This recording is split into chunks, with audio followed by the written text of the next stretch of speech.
Hello and welcome to food મંત્ર by Surabhi Vasa. આજે આપણે એક મસ્ત મજાની વાનગી બનાવી લઈએ.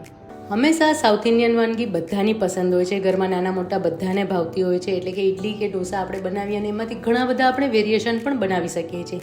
પણ જ્યારે ઇડલી અને ઢોસાનું ખીરું બનાવવું હોય તો એના માટે દાળ ચોખા પલાળવા પડે છે, ક્રશ કરવા પડે છે અને ફર્મેન્ટ કરવા માટે રાખવા પડે છે. આટલી લાંબી પ્રોસેસ ન કરવી હોય એટલા માટે આપણે મોટાભાગે ખીરું બહારથી લાવતા હોય છે. પણ હવે તમારે ખીરું બહારથી લાવવાની જરાય જરૂર નથી. હું એકદમ શોર્ટમાં આ પ્રોસેસ કરાવડાવી દઉં છું. એટલે કે આજે આપણે ઇડલી અને ઢોસા માટેનો લોટ તૈયાર કરી લઈશું. આ લોટ જો તમારા ઘરમાં હાજર હોય તો તમે 3 થી 4 કલાક પહેલાં એને પલાળી અને પછી પણ ઢોસા અને ઇડલી બનાવી શકો છો. એટલે એના માટે આગલા દિવસે એટલે કે આગલી રાતથી તમારે પ્લાનિંગ કરવાની જરાય જરૂર નહીં પડે. તો એના માટે મેં અત્યારે અડદ લીધેલા છે. હવે જ્યારે પણ તમે ઇડલી કે ઢોસાનું ખીરું તૈયાર કરતા હો, તમે ક્રશ કરીને પણ જો ખીરું બનાવતા હો ને તો આખા અડદનો ઉપયોગ કરશો ને તો તમારી વાનગી એકદમ સરસ બનશે. આવી રીતે આખા અડદ માર્કેટમાં મળે છે, ફોતરા વગરના આખા અડદ લેવાના છે. તો અત્યારે મેં આ 1 વાટકી આખા અડદ લીધેલા છે. તો એને છે ને આમ તો અડદની દાળ હોય ને તો એના ઉપર પેલો પાવડર હોય છે અને એને એકદમ સરસ સાફ કરવી પડે છે. પણ અત્યારે તો આપણે આખા અડદ લીધેલા છે, આમ છતાં પણ એને આપણે ડાયરેક્ટ ક્રશ કરી રહ્યા છીએ. એને આપણે પલાળીને પીસવાના નથી કે પલાળીને આપણે કોરા કરીને સુકવતા પણ નથી. ડાયરેક્ટ આને જ આપણે ક્રશ કરી અને લોટ તૈયાર કરીશું. તો એના માટે એક આવું પતલું કોટનનું કપડું લઈ લેવાનું છે. હવે આ કોટનનું કપડું લઈ અને એની અંદર આ જે આખા અડદ છે એ ઉમેરી દેવાના છે અને સરસ રીતે એને આવી રીતે સાફ કરી લેવાના છે. એટલે કંઈ પણ ડસ્ટ હશે કે ઉપરનું કંઈ પણ પાવડર કે કંઈ પણ ચોટેલું હશે તો એ બધું જ નીકળી જશે. આવી રીતે એકદમ સરસ મસળી અને આપણે એને સાફ કરી લેવાના છે. જો આ રીતે સરસ રીતે આખા અડદ જે છે એ સાફ થઈ ગયા છે. હવે આપણે ચોખા લઈશું. આજે મેં ચોખા લીધેલા છે એ ઉબલા ચોખા લીધેલા છે, એટલે કે બોઇલ ચોખા જેને કહી શકો છો. જો તમે જોઈ શકો છો કે આ એક બોઇલ ચોખા છે, એનો કલર પીળાશ પડતો હોય છે.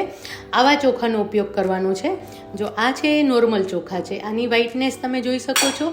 અને એની સાથે આ જે ચોખા છે, જે બોઇલ ચોખા છે એ કેટલા પીળા છે એ પણ તમે જોઈ શકો છો. તો આને ઉબલા ચોખા અથવા તો બોઇલ ચોખા પણ કહેવામાં આવે છે. તો આ ચોખા જ્યારે પણ તમે લેશો ને ત્યારે એના કારણે જે ઇડલી કે ઢોસા છે એનો સ્વાદ બહુ જ સરસ આવશે. અથવા તો ઇડલી બનાવતી વખતે ઇડલીના રવાનો પણ ઉપયોગ કરી શકો છો. હવે આપણે અત્યારે 1 વાટકી અડદ લીધેલા છે, એની સામે 3 વાટકી આપણે ચોખા લઈશું. એટલે આ 3 વાટકી ચોખા છે, જે આ 1 વાટકીનો આપણે માપ લીધેલો છે, આ જ 3 વાટકી આપણે ચોખા લેવાના છે.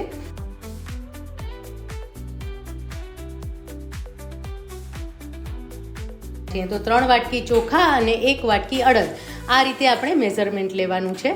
અને હવે આ જે ચોખા છે ને એને પણ થોડા આપણે ક્લીન કરી લઈશું. આમ તો ચોખા ક્લીન જ હોય છે, છતાં પણ આપણે એને આવી રીતે કપડાથી એને પણ ક્લીન કરી અને સાફ કરી લેવાના છે. સરસ રીતે આવી રીતે મસળી લઈશું અને ક્લીન કરી લઈશું. એકદમ ચોખ્ખા થઈ જશે ચોખા પણ, કારણ કે આપણે પલાળી નથી રહ્યા. પલાળીએ તો આપણે 2 થી 3 પાણી ધોતા હોઈએ છીએ. જો ચોખા પણ એકદમ સરસ ક્લીન થઈ ગયા છે. હવે આ ચોખાની અંદર આપણે આખા અડદ જે આપણે લીધેલા હતા એ એડ કરી દેવાના છે. હવે એની અંદર એક એવું ઇન્ગ્રેડિયન્ટ્સ ઉમેરશું જેના કારણે ફર્મેન્ટેશન બહુ જ સરસ થશે, અને એ છે મેથી. તો લગભગ તમે જોઈ શકો છો કે 1 નાની ચમચી જેટલી આપણે મેથીના દાણા છે એ લેવાના છે, એ ઉમેરી દઈશું. અને હવે બીજું એક એવું ઇન્ગ્રેડિયન્ટ્સ ઉમેરવાનું છે કે જેના કારણે ઇડલી કે ઢોસા એકદમ સરસ સોફ્ટ થાય, ઇડલી એકદમ સોફ્ટ થાય અને ઢોસા એકદમ સરસ ક્રિસ્પી તૈયાર થાય. તો એના માટે આપણે આ પૌવા લઈ રહ્યા છીએ. જે બટાકા પૌવાના પૌવા હોય ને એ જ પૌવાનો ઉપયોગ કરવાનો છે. અને એ પૌવા આપણે અડધી વાટકી લઈ રહ્યા છીએ. 1 વાટકી આપણે આખા અડદ લીધેલા છે, 3 વાટકી આપણે ચોખા લીધેલા છે અને એની સામે અડધી વાટકી આપણે પૌવા એડ કરી લઈશું. હવે આ બધી જ વસ્તુને આપણે પ્રોપરલી મિક્સ કરી લેવાની છે. આવી રીતે મિક્સ કરી લેવાની છે.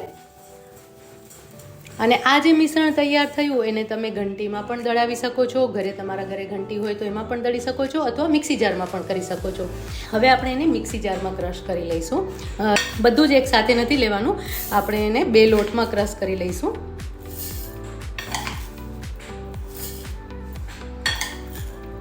આટલું આપણે ક્રશ કરી લઈએ. જો લોટ સરસ દળાઈ ગયો છે. આવી જ રીતનો કરકરો લોટ તૈયાર કરવાનો છે. જો તમે જોઈ શકો છો કે એકદમ સરસ કરકરો લોટ તૈયાર થયો છે. આ રીતે તમે બહુ જ ઇઝીલી લોટ તૈયાર કરી શકો છો. હવે આ લોટને આપણે બાઉલમાં લઈ લઈશું અને આ લોટને તમે ડબ્બામાં ભરી અને સ્ટોર કરી શકો છો. ઠંડુ થાય એટલે તમે એને સ્ટોર કરી શકો છો. ફ્રીજમાં કે ક્યાંય પણ રાખવાની જરૂર નથી. તમે બહાર જ એને કોઈ ડબ્બામાં મૂકી શકો છો. અને એકદમ સરસ રીતે કરકરો લોટ દળાઈ ગયો છે અને એકદમ વધારે કરકરો પણ નથી અને એકદમ લીસો પણ લોટ નથી અને બધો એક સરખો લોટ તૈયાર થયો છે. આમ ફ્રી ફ્લો લોટ તૈયાર થયો છે. તો હવે બાકીનો જે લોટ છે એ પણ આપણે દળી લઈશું. આ લોટ તૈયાર છે. હવે અત્યારે બાઉલમાં આપણે થોડું ઠંડુ થવા દઈશું. ઠંડુ થાય પછી એને આપણે એરટાઇટ કન્ટેનરમાં એટલે કે કોઈ ડબ્બામાં પણ તમે ભરી શકો છો સ્ટીલના, અથવા તો પ્લાસ્ટિકના એરટાઇટ કન્ટેનરમાં પણ ભરી શકો છો. અને ફ્રીઝમાં રાખવાની જરૂર નથી, એ બહાર જ રહેશે. લગભગ મહિનાથી 1.5 મહિના સુધી બહાર જ રહેશે અને પછી પણ જો તમારે સ્ટોર કરવાનું આવે તો તમારે એને ફ્રીઝમાં રાખી દેવાનું છે. ઇડલી અને ઢોસા તો બનાવી જ શકો છો આ લોટમાંથી, પણ એના સિવાય સફેદ ઢોકળા પણ બહુ જ સરસ બને છે. હવે આ લોટ તૈયાર થઈ જાય એટલે તમે આની અંદર જેટલા પ્રમાણમાં જોઈતું હોય આમાંથી તમે 1 વાટકી લોટ લો. એટલે કે જો આ 1 વાટકી તમે લોટ લેશો તો એમાંથી લગભગ 8 થી 10 નંગ ઇડલી તૈયાર થશે. અને જો ઢોસા તૈયાર કરતા હો તો 8 થી 10 નંગ જેટલા ઢોસા તૈયાર થશે. 3 થી 4 કલાક માટે આ લોટને દહીં સાથે પલાળવા દેવાનો છે આથો આપવા માટે. અને પછી એને એક વખત બ્લેન્ડરથી લગભગ 1 થી 2 મિનિટ માટે ફેરવી અને બ્લેન્ડરથી સરસ રીતે ફેરવી અને થોડું સ્મૂધ કરી નાખવાનું છે, એટલે એનું ટેક્સચર એકદમ ચેન્જ થઈ જશે. અને ફરીથી 1 કલાક માટે રહેવા દેશો, એટલે ટોટલ તમે 4 કલાક માટે રહેવા દેશો તો પછી એમાંથી તમે ઇડલી કે ઢોસા સરળતાથી બનાવી શકશો. હવે આમાંથી ઇડલી કે ઢોસા કઈ રીતે તૈયાર કરવાના એ મેં અગાઉ વિડીયો મૂકેલો છે, તો તમે જોઈ શકો છો. એની બંનેની લિંક હું અહીંયા સાથે શેર કરી રહી છું. તો ઇડલી અને ઢોસા કઈ રીતે બનાવવા એ પણ તમે આમાંથી જોઈ અને બનાવી શકશો. તો આ ઇડલી અને ઢોસાનો લોટ તૈયાર થઈ ગયો છે.